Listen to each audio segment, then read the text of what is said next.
Et toi, Patrick? Alors moi, je m'intéresse à un sujet qui est un sujet qui concerne finalement la plupart des entrepreneurs, même s'ils n'en ont pas conscience. Alors je vois que, voilà. Est-ce que vous voyez bien mon écran, une seule slide? C'est parfait. Bon. Donc, cette idée que, à un moment dans la vie de l'entrepreneur, on va passer du rôle de directeur général au rôle de président. Ça suppose d'essayer de comprendre un petit peu ce qui se cache derrière ces déterminations. Et d'abord, la première conviction, c'est que lorsque l'entreprise atteint une certaine taille, et on ne définit pas la taille par le nombre de personnes ou le chiffre d'affaires, ou on définit en l'occurrence l'idée que lorsque le groupe d'êtres humains qui travaillent ensemble en a besoin, on verra que ça peut être subtil, il est vital de se poser cette question, d'arrêter d'être le directeur général de son entreprise pour finalement incarner uniquement le rôle de président.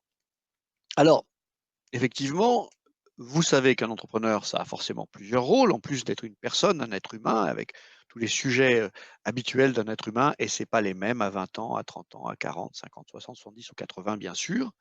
L'entrepreneur a un rôle de propriétaire de son entreprise, il est l'actionnaire en général le principal et souvent unique, en tout cas c'est souvent ce que nous recommandons. Il en est également le dirigeant. Ah oui, voilà, c'est là que la complexité commence parce que il n'est pas seulement le propriétaire et le dirigeant. Je rappelle qu'il est un des éléments d'un groupe social. Un groupe social qui a un projet collectif.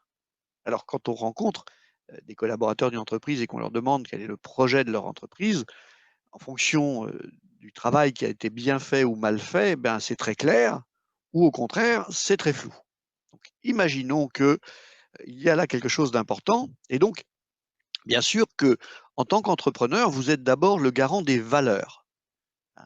Je vais utiliser ce triptyque qui est valeur, vision et mission. Hein.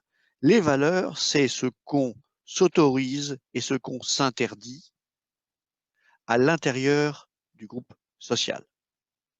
Je connais des entreprises qui ne sont pas des entreprises dont le dirigeant est client de Melsion, mais dans lequel finalement arnaquer le client, c'est-à-dire lui vendre une solution qui n'est pas exactement celle dont il a besoin, mais parce qu'on a la pression de faire du chiffre d'affaires, c'est OK.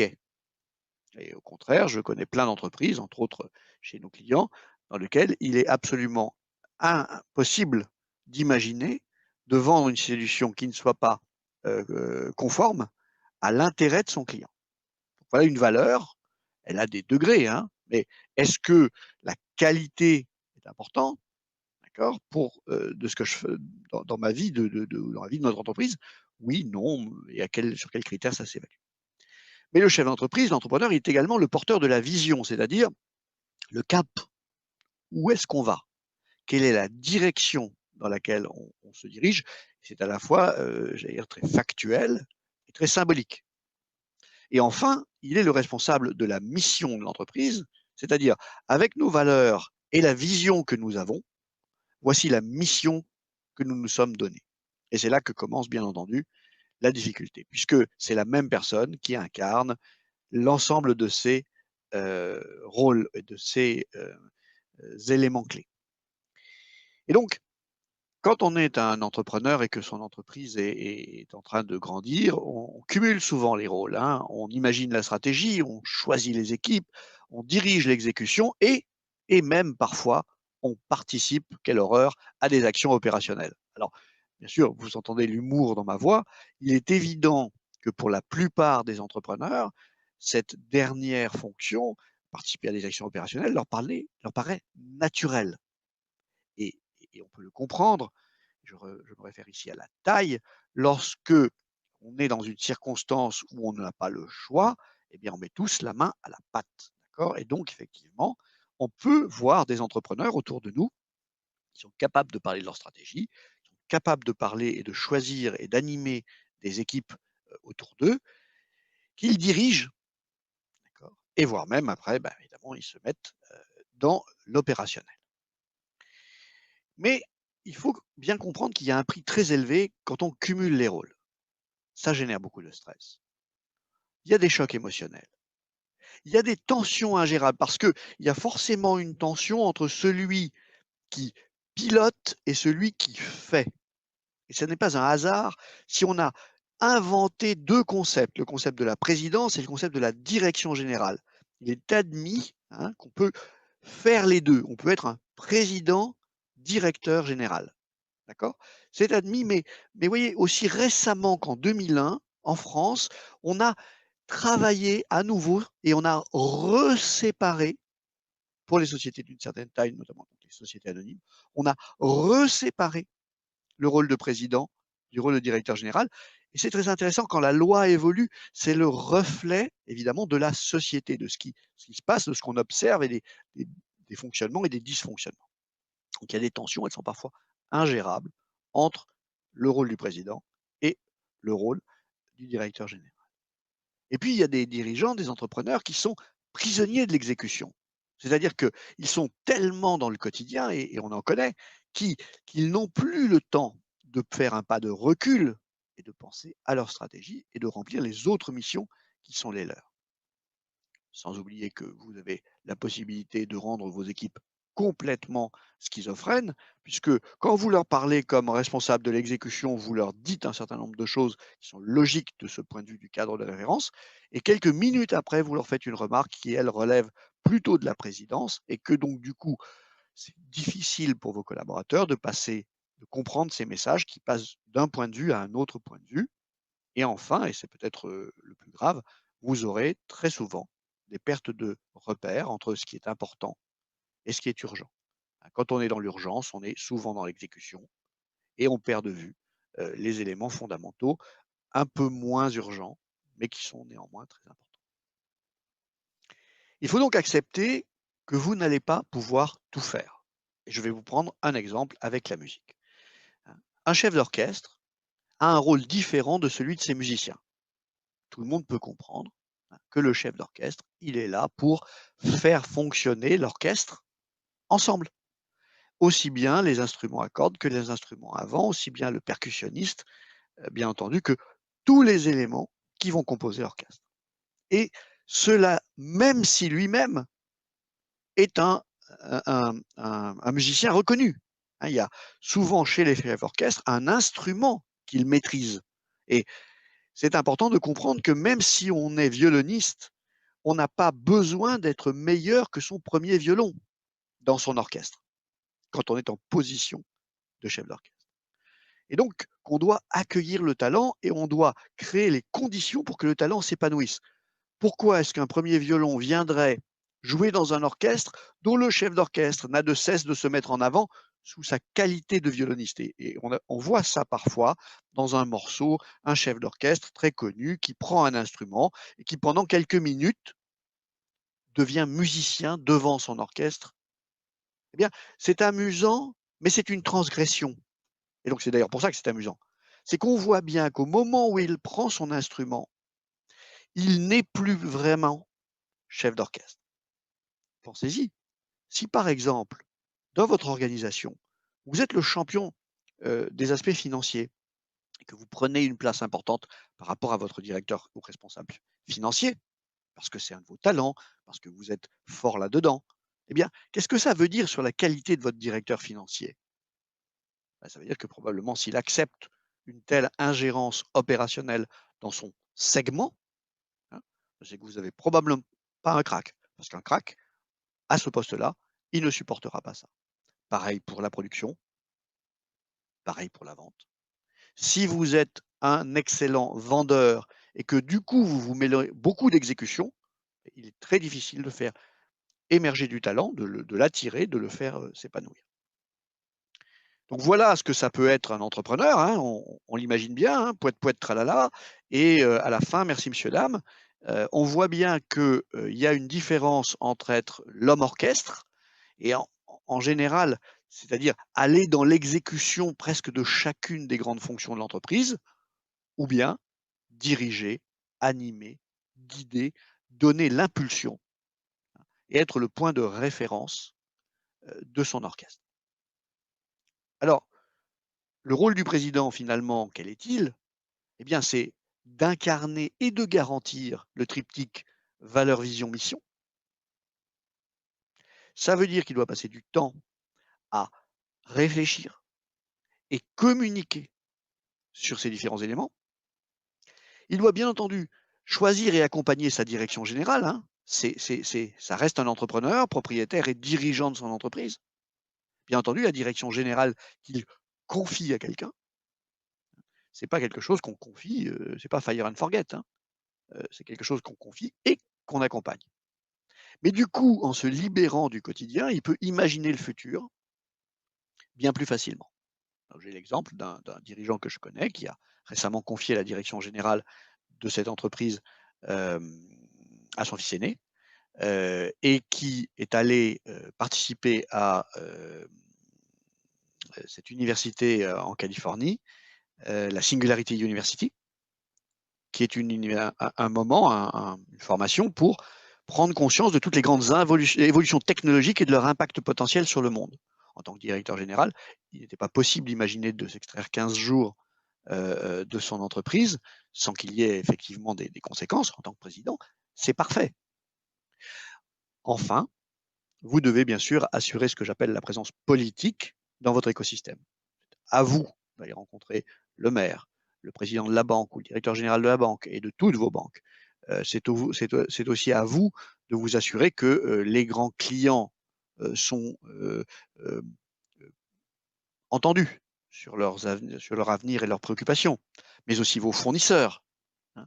Et donc, il y a là un rôle qui est un rôle important, d'accord, qui doit être mené. Et lorsqu'on est président et directeur général à la fois, ce rôle-là est généralement mal tenu parce qu'il y a trop d'intensité mise dans l'exécution. Et donc, il faut abandonner quelque chose, et c'est toujours délicat, et il faut donc maîtriser ce processus. Alors d'abord, premier conseil, demandez l'aide d'un regard extérieur. C'est difficile de se regarder soi-même. Demandez à quelqu'un de bienveillant de venir vous aider à regarder votre organisation et à regarder les éléments que vous assurez au quotidien. Un bon point de départ, hein, c'est de regarder votre agenda. Vous jetez un coup d'œil à votre agenda sur une dizaine de semaines, hein, et vous voyez très très bien ce qui occupe votre temps. Donc ça, c'est une très bonne façon de faire. Un regard extérieur, ça peut être un administrateur, ça peut être un ami de confiance, ça peut être son commissaire aux comptes, ça peut être son conseiller, Melchior Chassagne, quand on a la choix et le bonheur d'être conseillé par quelqu'un de notre équipe. Et pour autant, c'est un miroir qui vous renvoie une image qui ne va pas forcément vous plaire, mais c'est important de faire ce travail d'analyse, on va dire, en premier. Ensuite, il faut demander à vos équipes de participer. Donc, vous allez annoncer qu'il va y avoir un changement de gouvernance et que la gouvernance qui était unifiée va se scinder. Et vous allez indiquer à vos équipes qui vont effectivement ressentir de belles émotions, croyez-moi, qu'ils seront à l'intérieur du processus de transformation. Il faut gérer vos peurs et les leurs. Parce que quand vous avez travaillé pendant des années avec un entrepreneur en direct et que vous découvrez tout d'un coup que vous aurez un accès plus limité parce que quelqu'un va s'interposer entre lui et vous, hein, vous êtes un des, des, des membres importants de l'entreprise qui avait finalement cette relation directe et personnelle avec l'entrepreneur, et maintenant cette relation va se faire à travers un directeur général ou une directrice générale, quelqu'un qui va arriver et prendre des fonctions qui sont distinctes de celles du président. Fixez donc une date pour la mise en application, hein, et annoncez-la publiquement, ça vous mettra le dos au mur. Donc vous dites, ben voilà, 31 décembre 2021, je quitte mes fonctions de direction générale pour me consacrer à la présidence, et vous avez un rétro-planning qui va en découler. Enfin, n'imaginez pas que ça va bien se passer comme dans le meilleur des mondes. Il y aura une période de flottement avec une perte de repères, un directeur général qui va arriver et qui sera incertain des limites de ses responsabilités. Vous-même, en tant que président qui allez avoir des habits neufs et vous devez vous poser 1000 questions, dois-je quitter mon bureau et laisser mon bureau au directeur général? C'est souvent une pratique qui a l'avantage de symboliser dans le bureau, dans l'espace physique, l'emplacement que l'on laisse au patron opérationnel, mais ça n'est qu'une des mille et une questions que vous aurez dans la période de flottement. Enfin, pour conclure, je dirais que c'est un processus qui est important parce que si vous ne le faites pas, il y aura une limitation de la performance de votre organisation. Vous êtes des êtres humains et comme tous les êtres humains, vous avez un certain nombre d'heures utiles dans votre semaine, dans votre mois, dans votre année. Et donc, ces heures utiles, si vous les consacrez à des sujets qui peuvent être gérés par quelqu'un d'autre, eh bien, c'est que vous ne faites pas votre job. Le cumul des fonctions est une des principales sources de stress pour l'entrepreneur. Comment est-ce que ça pourrait ne pas être le cas? Vous passez sans cesse du détail à la grande image. Vous passez sans cesse de la crise momentanée, instantanée, qui demande à être résolue aujourd'hui, à une réflexion de long terme, voire même juste de moyen terme. Et donc, vous demandez à votre esprit de faire sans cesse l'aller-retour, eh bien, c'est source de stress, parfois d'angoisse. Est-ce que je fais bien mon rôle? La réponse est non. Si vous êtes trop dans l'exécution, vous ne faites pas le job que le groupe social qu'est l'entreprise attend de vous. Enfin, la transition est délicate, mais elle est possible. Et donc, nous vous conseillons, quand le moment est venu, de l'envisager et de le mettre en œuvre.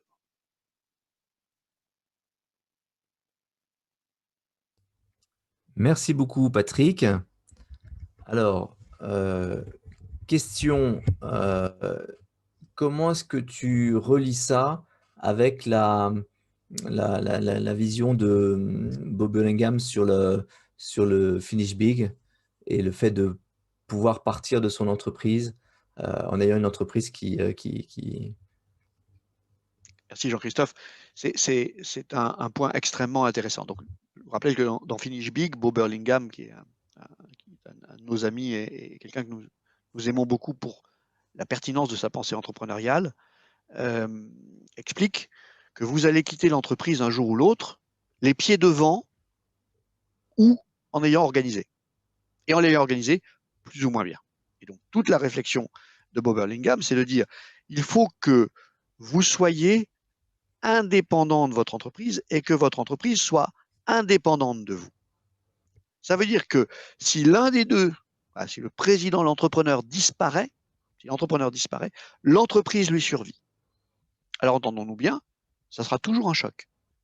Il y a des exemples d'entreprises qui ont eu beaucoup de mal à se remettre du décès rapide, prématuré d'un de ses dirigeants. Parfois, d'ailleurs, il y a des cas où c'est terrible, c'est toute une équipe dirigeante qui prend l'avion et qui ne revient pas. Et donc, simplement, c'est votre responsabilité supplémentaire vis-à-vis de votre entreprise de ne pas être un rouage indispensable à son fonctionnement. Dit différemment, et c'est ce qui fait qu'une entreprise est vendable, mais pas seulement comme objectif pur de la vendre, c'est que si vous êtes nécessaire au fonctionnement quotidien de l'entreprise, alors c'est que vous n'êtes pas au bon endroit. Ça ne veut pas dire que vous n'avez pas de rôle, ça ne veut pas dire que vous n'êtes pas utile, ça veut simplement dire que, par exemple, vous auriez le droit d'être un actionnaire actif. Qu'est-ce que c'est qu'un actionnaire actif? C'est quelqu'un qui, finalement, prend une partie importante des rôles du président, souvent d'ailleurs il peut exercer la présidence, c'est un bon outil pour l'exercer, hein, et qu'il donne la direction, qu'il donne les valeurs, qu'il choisit les personnes pour conduire l'exécution de la stratégie qui a été décidée. Et si on fait ça, effectivement, dans Finish Big, c'est très clair, on se retrouve avec une entreprise qui peut changer d'actionnaire sans avoir un traumatisme trop important. Excellente lecture, Finish Big. On fera peut-être d'ailleurs un petit passage sur ce sujet-là. Ça serait pas mal. Merci Jean-Christophe. Ça le mériterait, effectivement, ça le mériterait. Et effectivement, il y a aussi un autre aspect, Patrick, que tu peux peut-être développer, c'est c'est la liberté que ça apporte finalement à l'entrepreneur, que de n'être plus l'esclave de son entreprise. Alors, voilà, c'est ce qu'on découvre de l'autre côté du miroir. Mais pour ça, il faut franchir le miroir. C'est que on a passé beaucoup de temps, en général, quand on cumulait les fonctions de président et de directeur général, on a passé beaucoup de temps à faire des choses qui auraient pu être faites, et parfois mieux, par d'autres, en négligeant effectivement certaines tâches indispensables. Mais, et c'est là où c'est intéressant, c'est que ces tâches de président, elles sont passionnantes. C'est-à-dire que en se libérant du quotidien, vous vous libérez aussi des contraintes de l'organisation. Et vous pouvez donc rêver l'organisation de demain. Prenons un exemple. Vous êtes une entreprise traditionnelle opérant dans un secteur B2B et vous avez des biens physiques que vous produisez ou que vous transformez et que vous livrez à vos clients. Superbe, magnifique, très beau métier. Et puis tout d'un coup, vous vous posez la question du digital. Et quand vous ouvrez la question du digital, c'est pas juste est-ce que mon site internet est bien, est-ce que mon système d'information fonctionne, est-ce que j'ai des applications, est-ce que je suis présent sur les réseaux sociaux. Ça, c'est la mousse de la bière. La bière, c'est qu'est-ce que le digital transforme dans mon métier et dans mon interaction avec mon écosystème, avec mon aval et mon amont. Et donc, cette question fondamentale du digital, par exemple, quand elle est abordée par une direction générale, c'est toujours très facile à voir. On est dans le comment. Quand elle est abordée par la présidence, on est dans le quoi. Qu'est-ce qu'on peut devenir avec ces outils et ces nouvelles façons de faire? Et donc, il y a une forme de liberté de se retrouver dans une espèce de grande prairie, donc soyons des chevaux sauvages, dans une grande prairie immense, par exemple en Mongolie, hein, versus un petit champ fermé par des barbelés qui représenterait finalement la ferme qu'on a et son fonctionnement existant. Et donc, si tu as raison, on voit souvent que passer la peur et passer la période d'adaptation chez nos clients qui prennent cette décision de confier la direction générale et de se concentrer à la présidence, il y a une joie profonde qui vient probablement du fait que l'entrepreneur a envie et besoin de liberté, envie et besoin de contrôler sa destinée, et qu'à cet endroit-là, évidemment, il est totalement libre d'explorer finalement un territoire immense puisqu'il est en dehors de son organisation.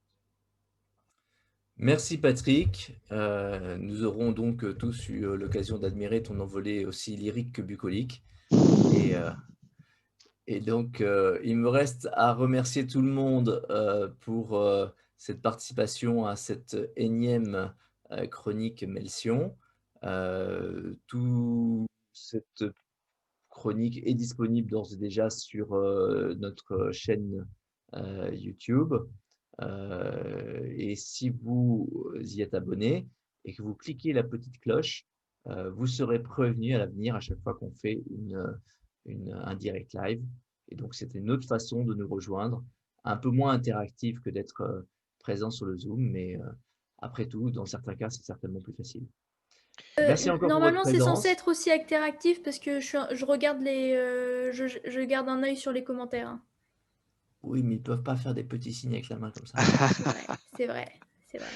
En tout cas, la chronique sera également disponible dès ce week-end sur les réseaux sociaux. Et donc, n'hésitez pas à poser des questions, commenter et à relayer le débat si vous avez des questions ou au contraire, si vous avez des exemples, en complément, si vous avez des exemples sur la justice dans l'entreprise et cette dissociation des fonctions de présidence et de directeur général. Nous vous souhaitons un bon week-end, une bonne semaine. Nous vous donnons rendez-vous vendredi prochain. Et d'ici là, portez-vous bien. À Merci à vendredi vous. prochain. À Bon bientôt. week-end. Bon week-end.